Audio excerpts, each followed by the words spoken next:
What is going on, everybody? It is me again. It's HorrorFan34, and welcome to another video. And welcome to day 23 of the 31 Days of Horror Challenge in October.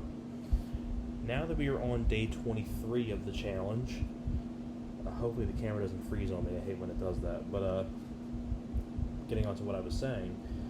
Getting on to day 23 of the challenge, I figured I'd talk about a very, very criminally underrated werewolf film that I think everybody should give this a look. It's kind of like a horror mixed with like crime thriller, like an action like movie, and it was actually made for cable, made for HBO back in 1997. No, 1993. Sorry, not 97, 1993. And I think I saw this film most recently, and it's a pretty damn good flick. And if you can tell by the title of the video already, that review is going to be on this.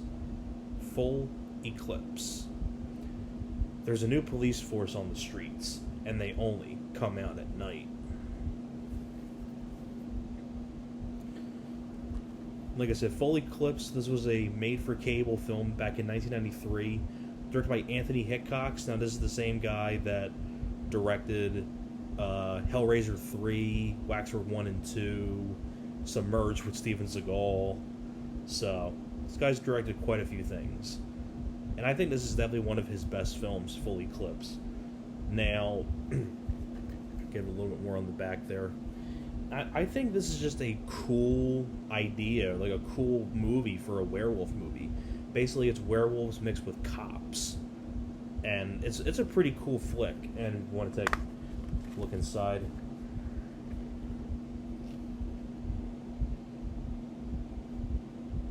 Nah, I mean, there's the...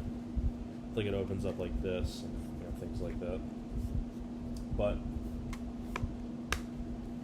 Full Eclipse, I mean, the basic idea with the film is that you have Mario Van Peebles as your lead, who plays a guy named Max Dyer.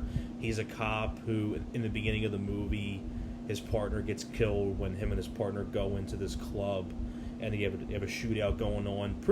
So for made for cable, it's got some pretty good action here and there, but it's not like wall-to-wall action, but when the action does hit, it's pretty damn good, especially for made for HBO. But him and his partner go in to this club, and Mario Van Peebles is sliding down this air duct, and blazing, the bullets are going everywhere, two guns, and his partner ends up getting stuck in the air duct, and the bad guys shoot and kill his partner. And Mario Van Peebles is depressed about this. He's having trouble with his marriage. And you have this guy come in, played by Bruce Payne, who was the bad guy in Passenger 57 with Wesley Snipes. He comes in, and he injects something into Mario Van Peebles' partner. And then his partner, walks out of the hospital all normal. Mario Van Peebles is kind of thinking, like, what's going on?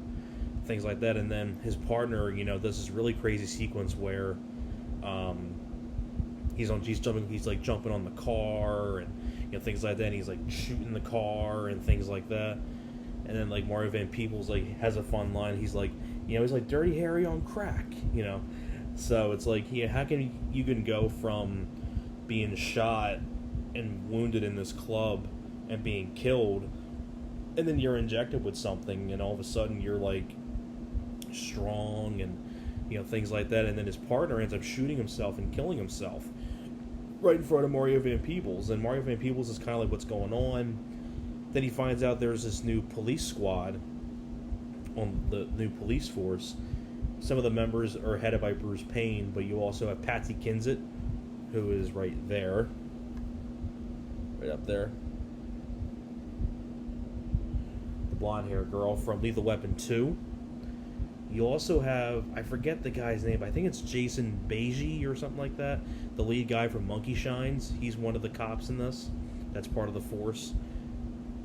And basically what these Mario Van Peebles is witnessing is like they're getting injected with something in their neck, and they become stronger, and they become like almost like superhuman strength. And you find out that this police force, they're kind of designed like this, are werewolves. And they kind of get the powers of a werewolf that makes them much more stronger, and things like that. And they take criminals out. You especially have a really fun sequence where this police squad goes into this like gun raid where they buy guns at and things like that, and they take all the criminals out. And Mario Van Peebles is kind of like taking all this in and things like that. And I think it's a really cool werewolf flick, and it's pretty cool like mixing in with like a cop story. First off, Mario Van Peebles does a great job in the lead. You really like his character of Max Dyer, and the other cast members do a great job. Patsy Kensit, Bruce Payne, the guy from Monkey Shines. I think Anthony Hitchcock did a great job directing this. Very solid, very well directed, especially made for cable. You figure this is made for HBO, and I actually really like the look of the werewolf-looking things, like the makeup.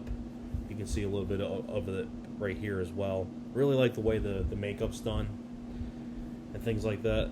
I will admit, though, the one thing about this film, the sequence where Bruce Payne transforms into the actual werewolf, it's not really the best looking werewolf, because you got to take into account that it was made for cable. So I can kind of let that go because of the budget. But I mean, there are better like werewolf transformation sequences, like, you know, in Bad Moon, The Howling, or American Werewolf in London, Dog Soldiers. I mean, there are better like werewolf transformations, but I didn't mind it in this, even though the suit isn't that great looking. But you got to take into account that it was made for HBO, so probably for budgetary reasons. And he gets some really good action set pieces, like the part where Patsy Kensit and Mario Van Peebles go into this like drug lab, and there's a shootout there. They get into a gunfire, gun battle there. It's a really fun sequence.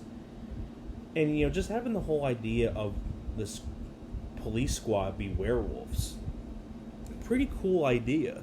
And you give it a really solid actor in Mario Van Peebles as the lead.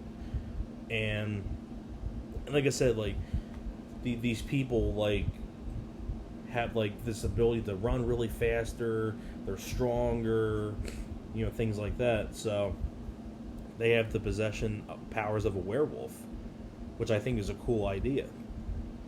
But like I said, I don't want to give too much more.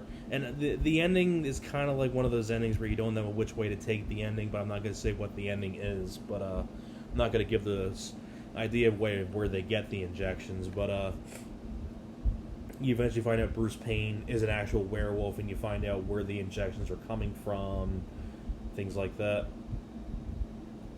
But it's not really a film I don't want to go into too much more detail about, but if you want a really good werewolf film, and you want to see one of the more underrated ones, and maybe ones you haven't seen before or haven't even heard of, I would definitely recommend you give Full Eclipse a look. I think it's a really, really solid flick, especially made for cable.